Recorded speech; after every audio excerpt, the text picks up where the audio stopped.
this series of videos this week, I am talking about not giving up. And specifically today, I want to tackle the subject of keeping on going, even in the face of pessimism.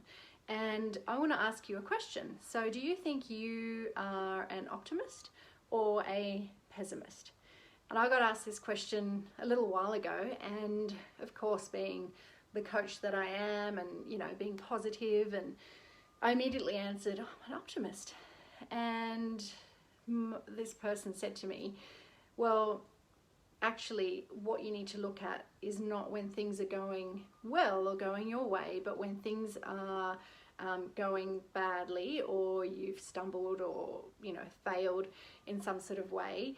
Are you looking forward as an optimist, or are you looking backwards as a pessimist? And the difference is, when things go wrong, do you think that this is temporary? It's okay, I'll get past it, I'll keep going, something good will come of it? Or are you a pessimist, thinking this is it, throw your hands up in the air, I give up, basically, every time something bad comes along? And it's interesting because most of us wouldn't really pay attention to that. I hadn't, certainly. And when this was brought up, I noticed that I often fall into the pessimistic trap when things are going badly. Not terribly, you know, I don't run out and my life's over type thing, but I do often get stuck in that pessimistic trap. So I have to literally force myself to be an optimist. So to look on the temporary bright side of things and think, this is temporary, this too shall pass, keep going, keep going. And I was actually watching MasterChef the other night. And I don't often watch reality TV shows anymore. I used to, but I've kind of put a ban on them. But MasterChef's one that I kind of catch up on every now and again. And I noticed that they were doing a cook-off, and they had to compete. So all the contestants were fighting for immunity, and they had to compete against Curtis Stone, who is one of Australia's most notable chefs. Obviously very good at what he does, and they had to cook what he was cooking. They didn't know what it was to start with, and they had to keep up with him. And so he was making, you know, this beautiful steak, and he had all these different pots going, and he's very calm and collected, and he had all these sauces going, and he said to add sugar to one of the sauces, and one of the contestants added the sugar to the wrong sauce, which is the béarnaise sauce, and everyone kind of went and you know what, even in my mind I thought, oh well, you've done that now, you may as well enjoy the rest of the ride because you're not going to win.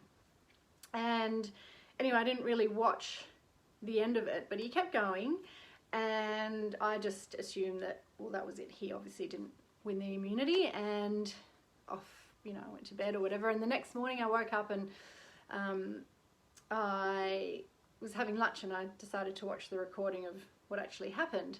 And it was the next episode, and I realized that this guy who had stuffed up the sauce right at the start had actually won the immunity pin. So for me, it was a real lesson for myself, but also for the business side of things. And for myself, it was again noting that pessimistic side that came out. So, you know, throw your hands up in the air. Oh, well, you know, obviously you've lost this one. And it's interesting that no matter how much work you do on things, they keep kind of popping up, and you have to constantly be aware. But also, I thought, you know what, that's really interesting in business, because what if every time you put the sugar in the wrong sauce, you decided to give up?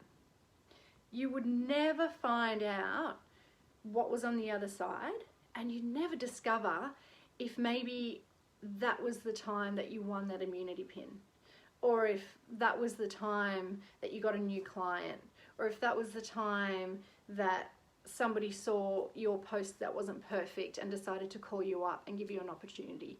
You just don't know.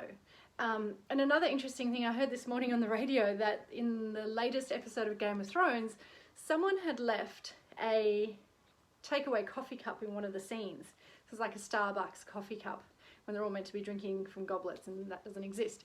And I just thought that was so funny, because in such a massive production, and to me I think it's no big deal, right? Everybody makes mistakes. But it's such a huge production where so much money is spent on these elite actors, producers, that somebody should have picked it up, you know?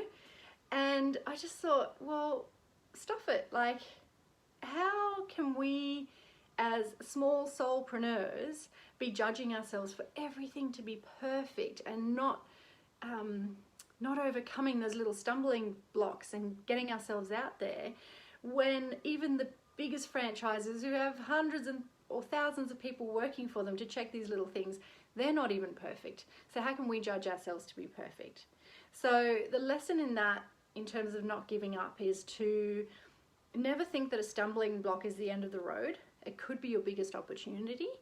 And number two is, we cannot judge ourselves about being perfect, because we never will be. And again, if we stop at every moment when we don't think it's perfect, or we're not ready, or, you know, not putting ourselves out there, then obviously opportunities are not going to come our way either. So yeah, that's my lesson. And obviously you can't do all of this stuff. You can't keep going. You can't have that resilience without first taking stock and looking to rebalance your life, finding that work-life balance, and thinking about how to unchaos your life to create space so that you can spend the time doing all these things in your business that we talk about.